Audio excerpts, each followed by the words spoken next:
कल आपने पढ़ा था परिमेय संख्या। परिमेय संख्या क्या है, कितने प्रकार के होते हैं, इनके परिभाषा उदाहरण सब आपको पढ़ाया गया था। होमवर्क के रूप में भी आपको दिया गया था, कोई कमेंट आप लोग नहीं दिए। इसका मतलब आप इसको लाइक नहीं कर रहे ना पढ़ भी रहे हैं। ठीक है बेटा, आप लोग घर पर मेहनत करिए, इसको पढ़िए, पढ़कर आप उसका आंसर दीजिए, तब हमको लगेगा कि आप मेहनत कर रहे हैं, पढ़ रहे हैं। तब हमको भी आप हमारे में इच्छा भी हमें पढ़ेगी कि इसको और अच्छा से पढ़ाया जाए, और नहीं मिलेगा तो नहीं पढ़ा पाएंगे, फिर अच्छा नहीं लगेगा ना बेटा। ठीक, आज उसी के आगे से आप देखेंगे। कल मैं बताया था परिमेय संख्या क्या है, कैसे है, कि उसका परिभाषा बताया गया था। आज इसके आगे देखेंगे बेटा, पूर्णांकों को संख्या रेखा पर प्रदर्शित करना। ठीक है, कल आपको तनिके थोड़े से शब्द में बताया था। पूर्णांक आपको बताया भी गया था, 0 से लेकर प्राकृतिक संख्या और क्रम क्या कहते हैं पूर्णांक, दोनों संख्या का मेल को पूर्णांक कहा जाता है। उसी को आज को रेखा पर प्रदर्शित करना है। रेखा पर प्रदर्शित करने से पहले मैं इसका पहले फार्मूला देख लेंगे, कुछ नियम। जैसे हम जानते हैं कि कोई किसी पूर्णांक को रेखा पर दर्शाने के लिए उसका नियम होता है। जैसे आप देखा, एक कोई रेखा है, ठीक है, रेखा कोई मान लेते हैं या हम कोई भी मान लेते हैं, इसका कोई नाम नहीं होता। ठीक, तो हम रेखा को दर्शाने के लिए पहले एक कोई बिंदु लेते हैं जिसको O मान लेते हैं। ठीक है, अब यहाँ पर देखेंगे इस बिंदु से दाएं तरफ, ये क्या है, ये दाएं, और इधर से आपको चलेंगे तो क्या हुआ, बाएं तरफ। ठीक है, दाएं तरफ और बाएं तरफ, और दो दिशा आपको मिल गया।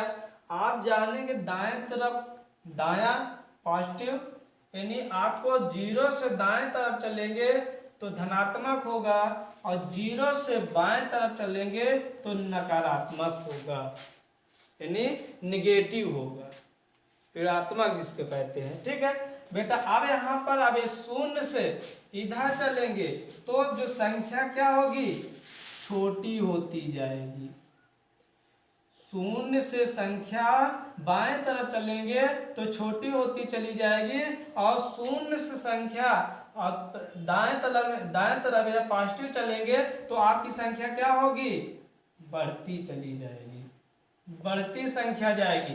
इस संख्या को हमेशा आप ध्यान रखना है कि 0 से पॉजिटिव चलेंगे बढ़ती हुई संख्या लिखेंगे, और जब 0 से बाएं तरफ चलेंगे तो छोटी संख्या लिखेंगे। ठीक, अब आगे चलते हैं बेटा। इसी के जब इसके आगे आप चलेंगे तो इस पे हम ये देखते हैं कि पहले आपको क्या दर्शाना है, पूर्णांक को।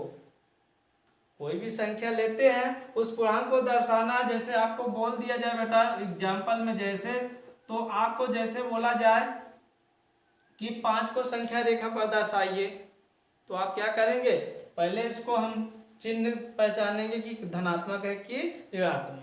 तो इसके आगे कोई चिन्ह लगा है, नहीं लगा है। जहां कोई चिन्ह नहीं होता है बेटा वो क्या होता है, धनात्मक होता है। बोलो बेटा। तो अब इसको हम देखते हैं, जो आपको फार्मूला बताया गया उसी फार्मूला पे देखेंगे कि एक रेखा खींचा जाए और उसका नाम ले लिया जाए। कोई भी बिंदु 0 कहीं भी लिख सकते हैं, वो आवश्यकता अनुसार। ठीक है, चाहे आप यहाँ पर लिखे, चाहे यहाँ लिखे, जहाँ भी आपकी इच्छा है वहाँ लिख सकते हैं। अब जैसे यहाँ पर आप लिख लेते हैं तो 0 हो गया। अब यहाँ से गिनती मारेंगे, 1 क्या दर्शाना है, 5, 1 2 3 4 5 हो गया। अब यहाँ पर ऐसे कर लीजिए, आप धनात्मक की ओर चले, इसको एरो दे दीजिए कि मैं इधर से इधर चला। ठीक, अब ऐसे इसके और तरीके और बढ़ते हैं इसी क्रम में। तो जैसे हम बोल दिया जाए किसी में 3 दर्शाना है, तो 3 कैसे दर्शाएंगे, आप क्या करेंगे, 3 आपको 0 के किधर जाएंगे, दाएं कि बाएं, बोलो। अभी माइनस है ना, तो मैं बताया ना 0 के बाएं तरफ। अब इधर से 0 इधर ले लिए, अब इधर बाएं तरफ बना लीजिए, इसको बढ़ा लीजिए। अब इसी को -1 -2 और यहाँ पर क्या है -3, और इधर जो 5 दर्शाए थे 1 2 3 4 और 5, अब इधर दर्शा दिए तो इसका एरो किधर जाएगा, ऐसे जाएगा। ठीक, इसका एरो है मिला। आप दर्शा लिए दोनों, 5 और -3 को दर्शा दिए। अब यहाँ पर हम देखते हैं इसी के आगे बेटा तनिक और आगे बढ़ के देखते हैं, तनिक बड़ी सवाल में देखते हैं। तो हम जैसे कहा जाता है आपसे 5, ठीक, और यहाँ पर -3, ठीक, इसको कैसे दर्शाएंगे, एक में करके। ठीक है, अब एक में यहाँ पर प्लस भी है, आपको दर्शाना है, तो कैसे दर्शाएंगे बेटा यार, बोलो। अब इसी को कलम में आगे जैसे आपको रेखा बताया, फार्मूला वही है बेटा सब। ठीक, अब यहाँ पर देखेंगे, पहले आप शून्य करेंगे। अब यहाँ पर पहली संख्या का +2 5 है, तो +5 किधर चलेंगे, 0 से दाईं तरफ। तो यहाँ पर 1 2 3 4 और एक 5, यानी 1 2 3 4 और 5, ये आपका हो गया। अब एक बोला -3 है, तो 0 से किधर, बाईं तरफ। अब देखो यहाँ पर 1 2 3, यहाँ पर -1 -2 और -3। ठीक है बेटा, हाँ ठीक। अब यहाँ पर देखो दोनों संख्या के बीच में कौन सा चिन्ह है, प्लस है। तो प्लस का मतलब कि +5 और -3 क्या होगा, पूरा एक संख्या बनेगी।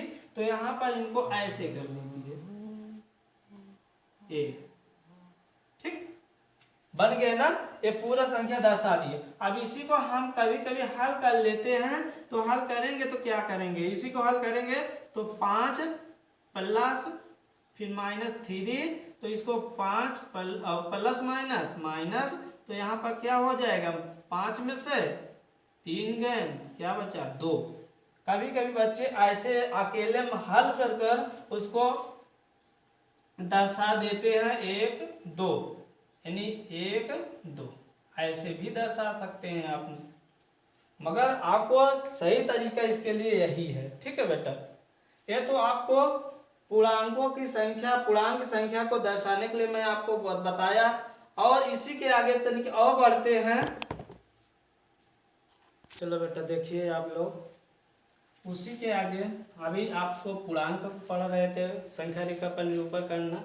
आप देखेंगे परिमेय संख्या को संख्या रेखा पर निरूपण करना।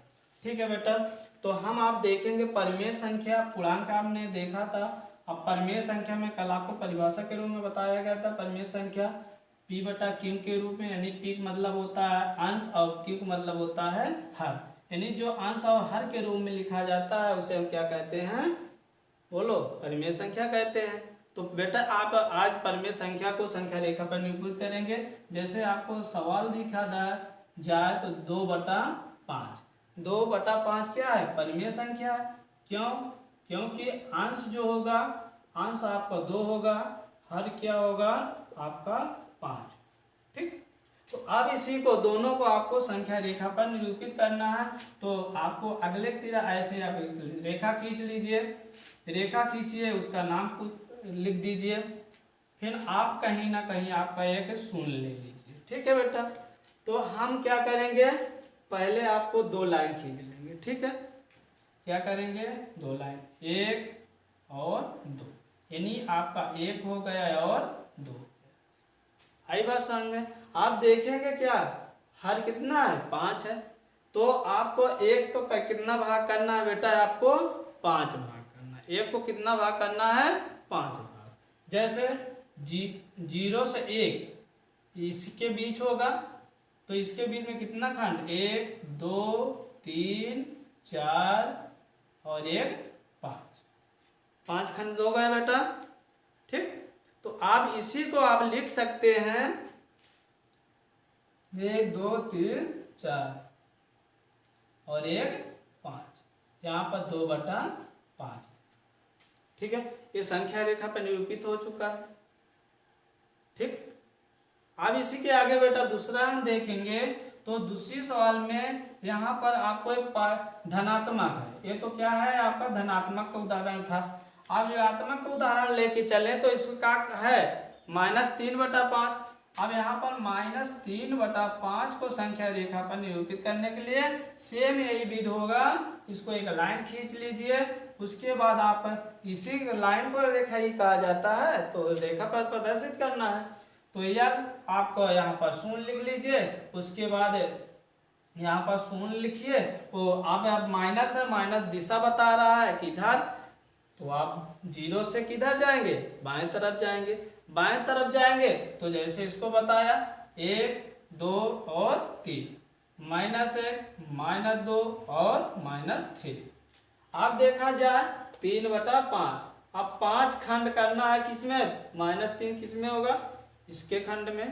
पहले खंड में कितना 5 खंड करना है, तो 1, 2, 3, 4, 1, 2, 3, 4 और 5। तो यहाँ पर आपका क्या हुआ -3/5। ठीक है, अब इसको दर्शा लिए। ठीक, आई बात समझ में, बहुत सही बेटा, ऐसे समझो। और कमेंट में जरूर आप आंसर दिया करें, प्रतिदिन का यही है, आपका प्रतिदिन क्लास चलेगा और आप आंसर देते रहिए, पढ़ते रहिए, धीरे धीरे समझ में आएगा। और नहीं पढ़ेंगे तो आपको नहीं समझ में आएगा, ना आवाज़ भी अच्छी लगेगी। ठीक है बेटा, आप देखो हम दोनों का कॉम्बिनेशन कर लें, तो परिमेय संख्या का कॉम्बिनेशन करते हैं, तो इसी में तीसरी सवाल आपको बना लेते हैं। ये पहली सवाल थी, ये दूसरी और तीसरी सवाल में जैसे 2/5 और -3/5। अब इसको कैसे संख्या रेखा पर प्रदर्शित इसको भी करना है। तो आप सीधा में आप क्या करेंगे, एक में, अभी आप अलग अलग पढ़ रहे थे, अब दोनों को क्या कर दिए, एक में कर दिया गया। ठीक, अब दोनों का एक में, जैसे अलग अलग पढ़े थे उसी को एक में कर देंगे। तो यहाँ पर आपको 1, 2 और 3 यहाँ पर हो गया। अब इसको जैसे पहले बताया गया 1, 2, 3, 4 और 5, तो यहाँ पर लिखेंगे क्या 2/5।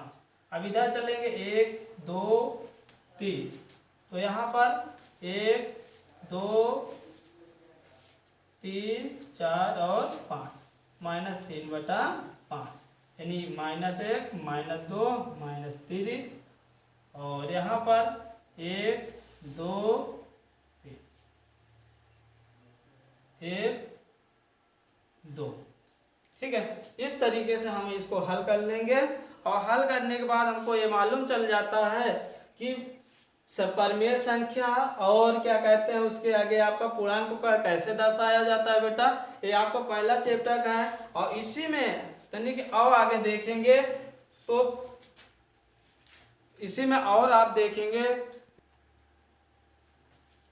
चलो बेटा देखते हैं हम। अभी परिमेय संख्या आपने पढ़ लिया संख्या रेखा पर। अब इसके आगे चलेंगे, देखेंगे पूर्णांकों का निरपेक्ष मान या अंकित मान ज्ञात करना। बेटा आप जानते हैं पूर्णांकों का निरपेक्ष मान जो होता है, निरपेक्ष मान को हम कैसे दर्शाते हैं पहले इसको देखें। निरपेक्ष जो होता है, निरपेक्ष दो दंडा से दर्शाते हैं, दंड रेखा बोला जाता है। ठीक है, इस रेखा को किसी पूर्णांक के अगल बगल लगा दिया जाता है तो आप जान लीजिए कि निरपेक्ष मान ज्ञात करना है। जैसे आपको पूछ -3 का निरपेक्ष मान क्या होगा, तो -3 का निरपेक्ष मान बराबर यहाँ लिखेंगे 3। ठीक है, और इनमें सदैव आप एक ध्यान रखिए कि निरपेक्ष मान जो होता है सदैव धनात्मक होता है, ऋणात्मक नहीं होता है। और जैसे आपको धनात्मक रहेगा तो उसमें परिवर्तन नहीं होगा, सिर्फ का सिर्फ आपको दंड रेखा हट जाएगा बस। ठीक है, जैसे -3 है तो इसका निरपेक्ष मान क्या कर दिए, आपको 3 कर दिया गया। जैसे इसी में अगला क्वेश्चन बोल दिया जाए कि 5 का निरपेक्ष मान क्या होगा, तो आपका इसका लिखना है कि निरपेक्ष मान 5 का मान बराबर क्या करेंगे, इसको दंड रेखा को हटा देंगे, सिर्फ लिख देंगे 5। ठीक है, जब आप 5 लिख देंगे तो इसका निरपेक्ष मान होगा। ठीक है। बाकी इसको निरपेक्ष मान को संख्या रेखा पर प्रदर्शित करना है तो वही नियम होगा जो आपने निकाला है। निरपेक्ष मान निकाल कर उसको आप पूर्णांक में बना लीजिए। पूर्णांक जब बन जाता है तो आपको पूर्णांक आपको बताया गया पूर्णांकों को कैसे रेखा पर प्रदर्शित करना होता है, ठीक है। मगर आपको दोस्त ध्यान देना है कि आपको प्लस माइनस कोई में निरपेक्ष मान में प्लस माइनस हमेशा प्लस को ध्यान रखना है, माइनस को ध्यान नहीं रखना है, ठीक है बेटा। अब इसके आगे देखेंगे बेटा कि आप यहाँ पर जो भी क्लास पढ़ाई गई है आपने पढ़ा वीडियो को आप सब लाइक करिए और उसको पढ़िए और आपके इसी से जुड़ा हुआ मैं कुछ क्वेश्चन दे रहा हूँ उस क्वेश्चन को सॉल्व करके आप इस वीडियो पर व्हाट्सएप के माध्यम से भेजकर हमको बताइए, ठीक है बेटा। जैसे हम देखते हैं कि पहले आपने परिमेय संख्या पढ़ा है आपने, तो परिमेय संख्या आपने पढ़ा तो उसमें मैं आपको क्वेश्चन दे रहा हूँ।